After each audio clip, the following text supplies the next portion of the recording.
Ayan mga boss, good morning at may gagawan tayo ng video. Itong relay, isa sa mga naging problema din to ng ibang customers at saka sa mga nagdi-DIY. Paano daw gawa ng paraan na pag on, sumasabay sa sa pagpindot mo ng switch ay nagsi-switch din agad yung relay. Dapat niyan may delay. Ang nangyayari kapag umaandar agad ang relay, pag may nakakabit ka na speaker, kumakalabog yung speaker. So pangit yun mga boss at hindi normal yun. So tingnan nyo nangyari dito. Pipindutin ko tong power switch dito. Tingnan nyo yung relay kasi sasabay agad. Yan o. Yung delay niya napaka-konti. Napaka-slim ng delay. So dapat yan mga ilang seconds pa bago mag-switch.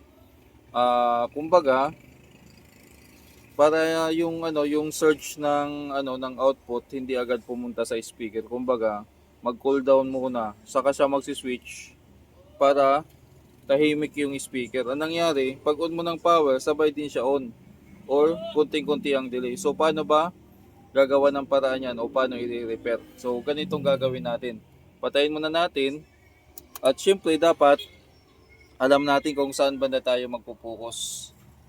Dito, mapapansin nyo dito sa relay section, meron dyang Zener diode. Ito, Zener diode to, tas capacitor. Tapos ito yung pinaka-resistor niya galing sa supply. So, yan ang mga i-check natin kasi yung capacitor na to, resistor, Zener diode, yan yung sa time on delay. Yan yung pinakatrabaho niyan. Ito namang dalawa ay relay driver at saka switching. Yan. Ito naman yung positive at saka negative DC detector.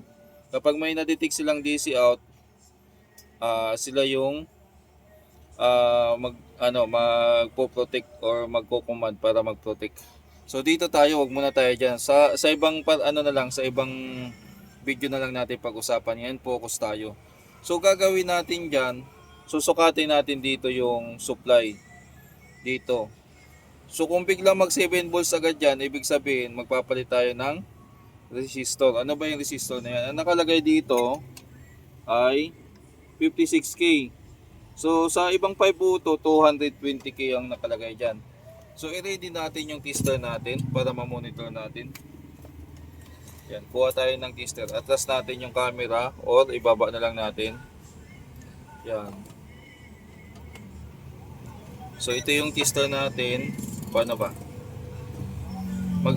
Dito tayo mag-test. Yan. Yan. So sana hindi marinig yung nagpapatugtog. Wala tayong magagawa dyan. Baka makapiright tayo lakas ng patugtog nila. So susunod bibili tayo ng wireless mic na may noise cancellation. So power on natin. So ang bilis Ay mali pala yung NG ko dito. So ang bilis ng reaction niya. So dapat dahan-dahan yan aangat para dahan-dahan din magcha-charge. Tsaka dahan-dahan din magkakasupply. Pag pinindot natin yung power, dito yung kamay ko. Pipindot ko na yung power. Ang bilis nyo.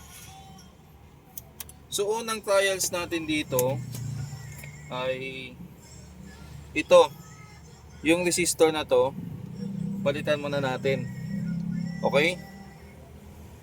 So bago natin matanggal, kailangan anuhan muna natin ng teka lang, naka-pull yung natin. Soldering iron. Lagyan muna natin ng hinang. Baka madisgrasya yung pangingano natin. Huwag nating gagamitin na pandukot yung soldering iron kasi tulad nito ang gamit ko ngayon ay matulis.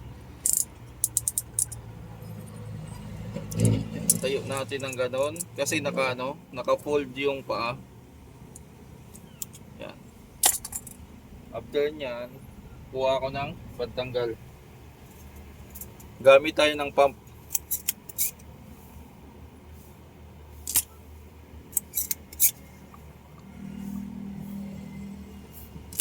So dito lang, around itong tatlong pyesa lang yung itatrial natin na palitan. Tanggal na ba? Ayun, hulog na. Ito yung 56K. Kuha tayo ng ano, 220k. Yan. Meron tayo ditong 220k. Ngayon dahil magta-trial lang naman tayo, hindi na natin muna puputulin yung paa. Hinangan lang muna natin diretso dyan. Yan. Ganyan.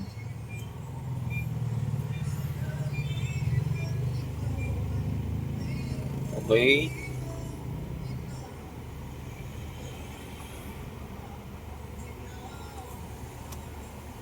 Yan, okay na. Ngayon, power on natin uli kung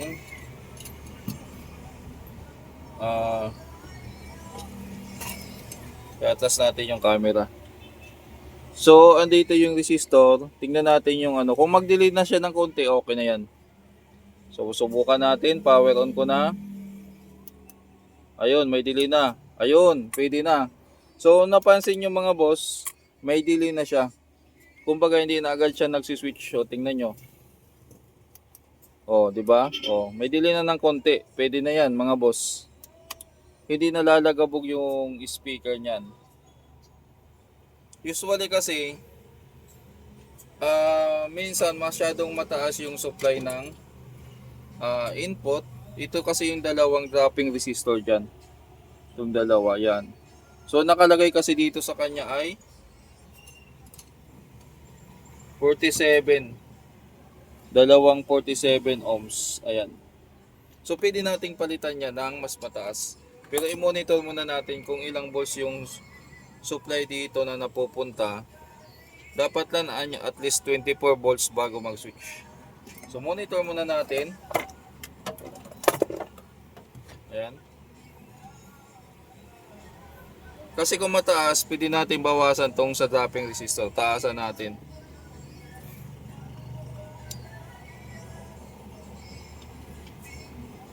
Para mas ma-delay pa ng konti.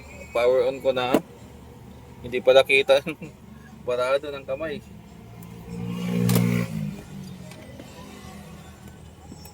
Yan, atas natin ng konti. Kamay ko andito. Kita na ba? Ayun, ang taas nga. Sarili, tingnan natin sarili kung ilang volts yung ano.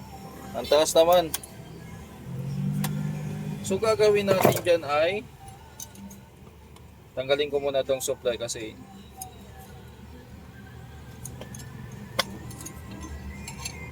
ang nakalagay kasi dito sa kanya ay dalawang 47. Nga pala, nagpalit tayo nitong transformer, hindi na yan yung dati. So malamang mataas ng konti ito. 34. So gagawin natin dito, itaas natin ng konti. Papalitan natin to, yung dalawang 47.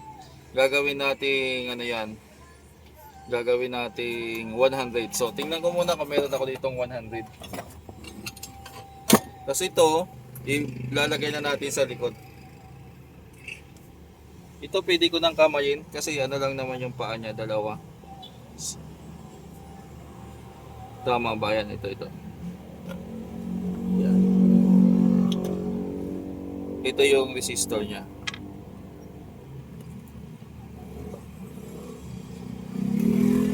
Dropping resistor to galing sa supply.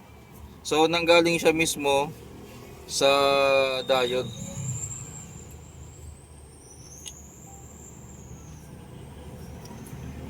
Ayan.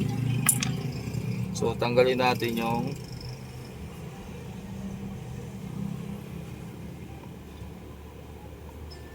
wala na tong cut mga boss kasi konting tubo lang naman. Tuloy-tuloy na natin. Ayan. Ay, naku, muntik na. Atas natin ng konti para kita nyo. Ngayon kuha ko ng 100 ohms.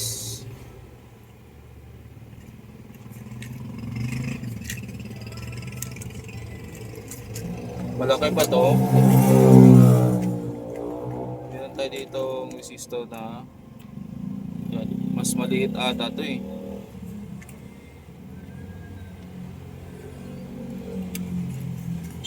Ito, dalawang 100 ohms. Bali, ang labas niyan ay 200 ohms. Pero dahil 34 siya, para makasiguro, 220 na lang siguro ilagay natin. Isang 220 na malaki siguro. Ito na lang. Nagbago yung isip. Yan. Ito naman, itatabi natin kasi pwede pa naman to gamitin.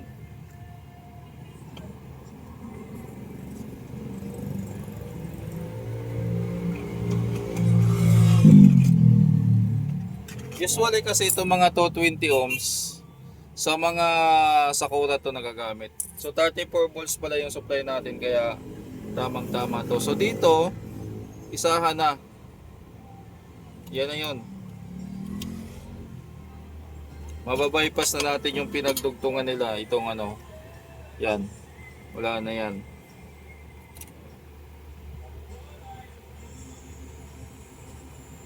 Kasi pag hindi natin binabaan yung drop ng supply dito sa relay, yung relay kasi 12 volts lang. Ayan o, mapapansin nyo 12 volts lang. Pag mataas yung handle ng o pumapasok sa kanya na voltahe, masisira din siya. Hindi agad-agad pero ang mangyari dyan, darating yung oras na bibigay siya, masusunog siya o magkakaproblema, hindi na siya magpapunction. O kaya hindi na siya mag-rattle siya, minsan ganon. Marami din kasing trouble dito sa relay na hindi natin nagagawa ng video kasi minsan nagmamadali na. O ito pa pala. Kaya hindi na nagagawa ng video kasi kailangan matapos para makuha na ng customer. This time ay tatapos natin. Nga pala mga boss, yung amplifier na to ay sa akin. Bali, nabili ko to sa Magbubuti. Sira. Wala na yung transformer na nabili ko. Tapos ito, puro kalawang na. Nirestore ko na lang. So, anong mangyari dito kapag nagawa? Ipo-for sale ko din to. Sa mga interesado, gustong bilhin tong amplifier na to, PM nyo ako. Pambinta natin to mga boss. May warranty din to sa akin kapag bumili kayo. Pag-usapan natin. Yung price ko magkano, private message na lang kung gusto nyong bilhin, kung interesado kayo. Binta ko naman to ng mura lang.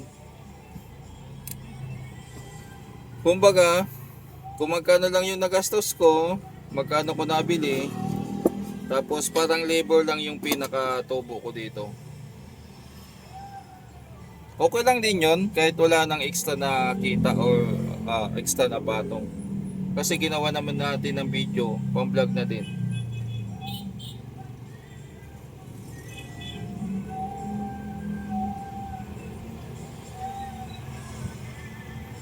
Okay?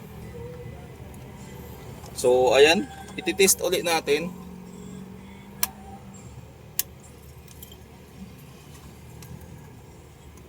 So inedit natin yung supply niya.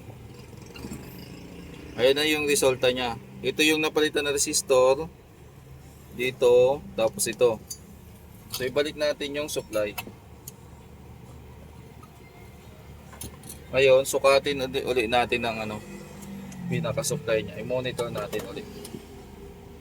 Power na natin. Yun, may delay na, hindi na yan lalagabog. So 16 volts na yung niya, yung sa supply niya.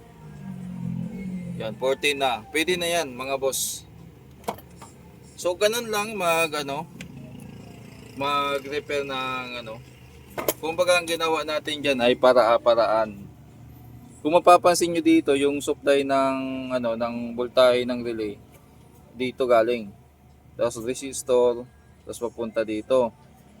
So ginawa natin, shortcut na tayo, ito na yon kasi isang resistor. Tapos yung naman ay galing dito, yung 220 na 56K dati. Ginawa natin 220 para yung pagpasok ng voltahe dito sa sa time on delay. Ito yung time on delay capacitor ay unti-unti siya. So hindi siya biglaan. So ayos na to mga boss, at yun lang may babahagi ko ngayon. Maraming salamat sa panonood.